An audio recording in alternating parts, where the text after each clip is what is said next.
Hi everybody, welcome to my channel Aziz studies. So I hope आप अपनी judiciary की studies मेरे साथ कंटिन्यू कर रहे हैं। And sorry for the delay that it's been a long time I have not made a video for you people because as I have already mentioned in my introduction in my first video that I am also preparing for judiciary plus my LLM exams were also going on. So जैसे ही time मिला तो I made a video for you, right? Plus आप मेरे साथ अपनी studies continue ज़रूर कीजिए। हम CPC का बेसिक इंट्रोडक्शन ऑलरेडी स्टडी कर चुके हैं, जिसमें हमने उसके कमेंसमेंट की बात करी थी और वहाँ पे मैंने मेंशन किया था कि आपसे सेकंड वीडियो में मैं अमेंडमेंट्स की बात करूँगी, right. So today we are going to discuss the amendments. यहाँ पे एक चार्ट मैंने सेकंड स्लाइड में मेंशन किया है दैट 1951, 1956, 1976, 1999 एंड 2002 में इसमें अमेंडमेंट्स किए गए हैं CPC में। 1999 और 2002 के अमेंडमेंट्स जो हैं वो बहुत ही इम्पॉर्टेंट हैं, तो आपको इनको एक थॉरो रीडिंग ज़रूर करनी है। प्लस आपका 1976 में भी कुछ एक दो प्रोविजंस हैं जो कि इम्पॉर्टेंट है, लाइक रेस जुडिकाटा का जो प्रोविज़न है ये 1976 के अमेंडमेंट से आया था। That is very important from the mains point of view. और आपका जैसे अपील और रिवीजन के प्रोविजंस में अमेंडमेंट किए गए, ठीक है। सो इनको स्टार्ट करने से पहले हम थोड़ा सा एक बेसिक इंट्रोडक्शन पढ़ लेते हैं कि जो हमारी present code of civil procedure है जो 1908 में आई थी, उसमें कुछ फ्लॉज थे जो कि प्रॉपर नहीं, मतलब कुछ फ्लॉज थे जो कि ये वाला जो CPC था आपका सेटिस्फैक्टरीली वर्क नहीं कर रहा था। इस वजह से after getting the independence we made certain amendments जो कि हमने 1951 में किया, 1956 में किया। So this paragraph I am reading this for you that in 1908 the present code of civil procedure was enacted. It was amended by two important amendments acts of 1951 and 1956. On the whole, this code worked satisfactorily, though there were some defects in it. The Law Commission in its various reports made many recommendations, and after carefully considering them, the government decided to bring forward the bill for the amendment of the Code of Civil Procedure 1908. Keeping in view the following considerations. Like 1908 में हम जो amendments लेके आए हैं वो कुछ grounds हमने consider किए। लाइक हमारे यहाँ पर जो इंडिया में जस्टिस डिलीवर किया जाए वो नेचुरल जस्टिस के बेस पे दिया जाए, प्रिंसिपल्स ऑफ नेचुरल जस्टिस को फॉलो किया जाए। प्लस एक एक्ट है हमारे यहाँ पे trust, equity and good conscience का, तो इक्विटी के जो प्रिंसिपल्स हैं उनको भी कंसिडर किया जाए। तो अमेंडमेंट्स के थ्रू हमने ये वाले प्रोविजंस भी हमने 1908 के CPC में ऐड किए that a litigant should get a fair trial in accordance with the accepted principles of natural justice. Second is every effort should be made to expedite the disposal of civil suits and proceedings so that justice may not be delayed. जो disposal है civil suits का वो timely disposal हो जाए ताकि जो justice है poorer sections को टाइमली मिल सके, right, and it should not be delayed. Next slide में थर्ड पॉइंट मेंशन है that the procedure should not be complicated. ये इंश्योर किया गया अमेंडमेंट्स के थ्रू 1908 के CPC में कि जो हमारा सिविल प्रोसीजर है वो कॉम्प्लिकेट नहीं होना चाहिए and should to the utmost extent possible ensure a fair deal to the poorer sections of the community who do not have the means to engage a pleader to defend their cases. Poorer sections of the community को indigent sections भी बोला जाता है। इस पे जो order है मैं आपको बताऊंगी फर्दर वीडियोस में, वो ऑर्डर आपसे प्रीलिम्स के अंदर पूछा जाता है, तो आपको वो ध्यान रखना है, ठीक है। तो उससे रिलेटेड जो पुअरर सेक्शंस को भी प्रॉपरली बेनिफिट्स प्रोवाइड किए जाएं ताकि वो अपना केस अच्छे से डिफेंड कर सके। Now some points of 1976 amendments we are going to study. First is that the doctrine of res judicata is being made more effective. As I have already mention कि जो डॉक्ट्राइन ऑफ रेस जुडिकाटा है section 11 of the CPC के अंदर mention किया गया है। इसके अंदर 8 एक्सप्लेनेशंस हैं जो कि बहुत ही इम्पॉर्टेंट है। ये prelims as well as main point of view से बहुत ही इम्पॉर्टेंट सेक्शन है, ठीक है। इसमें हम कॉम्प्रोमाइज सूट के बारे में बात करते हैं, ठीक है, और इंसिडेंटल प्रोसीडिंग्स के बारे में बात होती है इसमें, तो हम उसको जब पढ़ेंगे तब बहुत ही डिटेल में स्टडी करेंगे, right. So second point is power to transfer proceedings from one high court to another is given to the Supreme Court. Supreme court को ये पावर दी गई कि वो जो प्रोसीडिंग्स हैं वो एक हाई कोर्ट से दूसरे हाई कोर्ट में ट्रांसफ़र कर सके। Third is that freedom from attachment of a portion of salary to all salaried employees is granted. एक आप जब हम फर्दर वीडियोस में स्टडी करेंगे तब सेक्शन 60 पढ़ेंगे अटैचमेंट ऑफ द प्रॉपर्टी के बारे में, जो बात करता है, जिसमें बताया गया है कि कौन सी प्रॉपर्टी है जो अटैच करी जाएगी और कौन सी प्रॉपर्टी अटैच नहीं की जाएगी।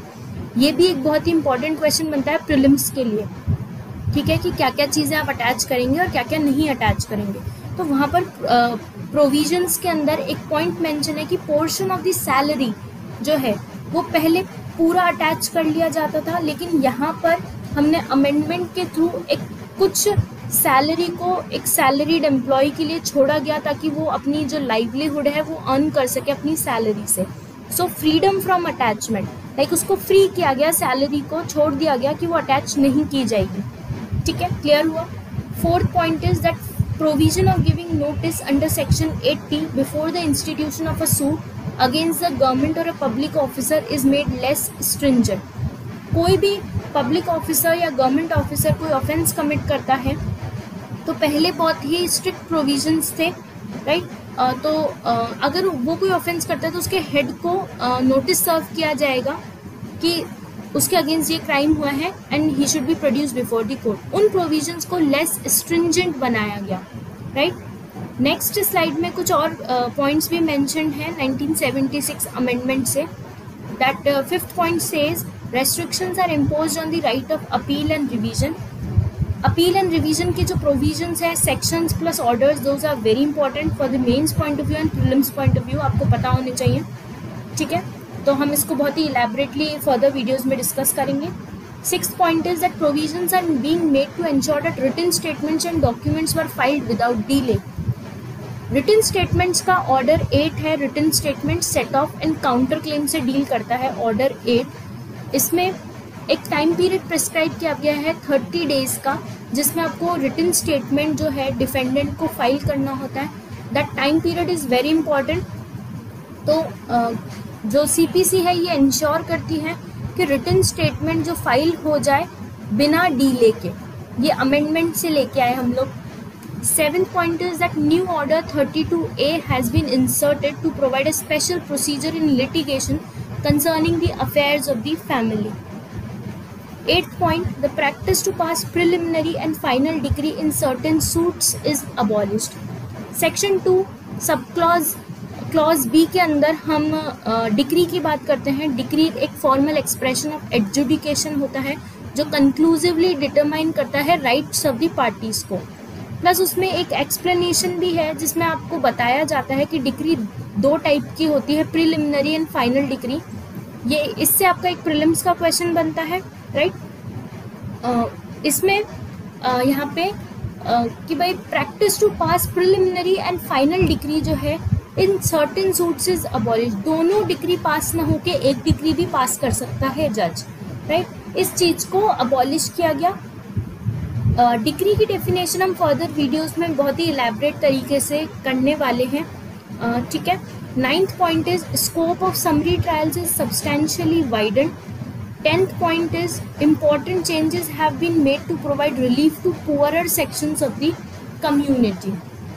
आई होप आपको 1976 के जितने भी अमेंडमेंट्स हैं क्लियर हो गए होंगे। There is a one paragraph that the amendments made in 1976 were not found sufficient with a view to dispose of civil cases expeditiously.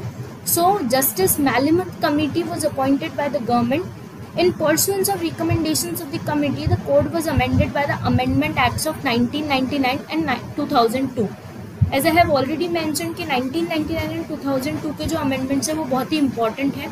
तो अब हम उनके points के बारे में बात कर लेते हैं। That first point it mentions in several matters such as issuing of summons. Issuing of summons आपका section 27 plus order 5 में दे रखा है।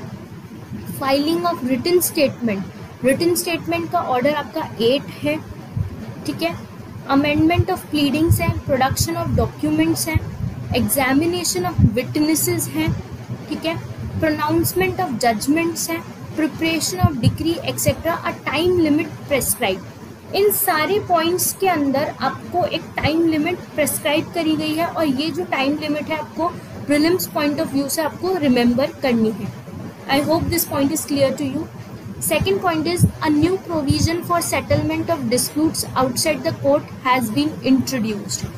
ये जो settlement of disputes outside the court की बात हो रही है उसमें हमारा एक सेक्शन है जिसमें हम ये बात करते हैं कि जो भी डिस्प्यूट है वो आउटसाइड द कोर्ट कैसे सेटल होगा, जिसमें हम मीडिएशन, कंसीलिएशन की बात करते हैं, नेगोशिएशन की बात करते हैं. इन सारे जो कि आर्बिट्रेशन के जो पॉइंट्स हैं, लाइक हमारा एक एक्ट है आर्बिट्रेशन एक्ट, उसमें ये सारे डिस्प्यूट्स के बारे में बताया गया है कि भाई डिस्प्यूट्स जो हैं वो आउटसाइड द कोर्ट किन मेथड्स के थ्रू सॉल्व हो सकते हैं. So mediation, conciliation, negotiation, right. Third point is number of adjournments have been restricted. Adjournments, this order 17 है आपका एडजॉर्नमेंट्स का. इसमें आपको 3 टाइम्स एडजॉर्नमेंट की बात करी गई है and this 3 time period is very important for the prelims point of view. ठीक है. सो ऑर्डर 17 जब हम पढ़ेंगे तब मैं आपको वहाँ पे भी बताऊंगी कि नंबर ऑफ एडजॉर्नमेंट्स जो है वो रेस्ट्रिक्ट किए गए हैं. Fourth point is that a provision for recording of evidence by the court commissioner has been made. ठीक है. कमिश्नर के जो कमीशन जो है ऑर्डर 26 के अंदर इशू होते हैं. ठीक है. वहाँ पे भी हम उसके प्रोविजन से डील करेंगे जब हम ऑर्डर 26 पढ़ेंगे. कमीशन इशू होता है ऑर्डर 26 के अंदर. Fifth point is endless arguments were short to be shortened by empowering the court to fix a time limit for oral arguments by permitting written arguments to be placed on record by the parties. Like जो पहले arguments जो हैं उनका time limit fix किया गया, जैसे oral argument जो है वो टाइम लिमिट के अंदर ही होंगे. ठीक है. और रिटन आर्ग्यूमेंट्स जो होंगे to be placed on record होंगे जो कि पार्टीज रखेंगी. Sixth point is that a provision is made for filing of appeal in the court which passed the decree. ठीक है. सिक्स्थ नेक्स्ट स्लाइड के अंदर 7th पॉइंट मेंशन है that instituting of appeal against the judgment is allowed where the decree is not drawn up. Last point is scope of first appeal, second appeal, letters patent appeal and revision has been curtailed. अभी तक हमने ये सारे amendments deal कर लिए हैं. आई hope आपको आज का लेक्चर क्लियर हो गया होगा. If you still have your queries so आप मुझे अपने कमेंट सेक्शन में अपनी क्वेरीज पूछ सकते हैं, बता सकते हैं. एंड आप अपनी जुडिशरी की स्टडीज़ मेरे साथ कंटिन्यू कीजिए. I hope you all guys are liking my lectures. आपको फिर भी कुछ प्रॉब्लम आ रही है तो आप मुझे कमेंट सेक्शन में बता दीजिए. And thank you so much for today and do like my video. Share my channel to the judiciary students, to law students and subscribe to it. और next वीडियो में हम लोग सेक्शन 1 से deal करेंगे. ठीक है, CPC के. So stay tuned and thank you so much.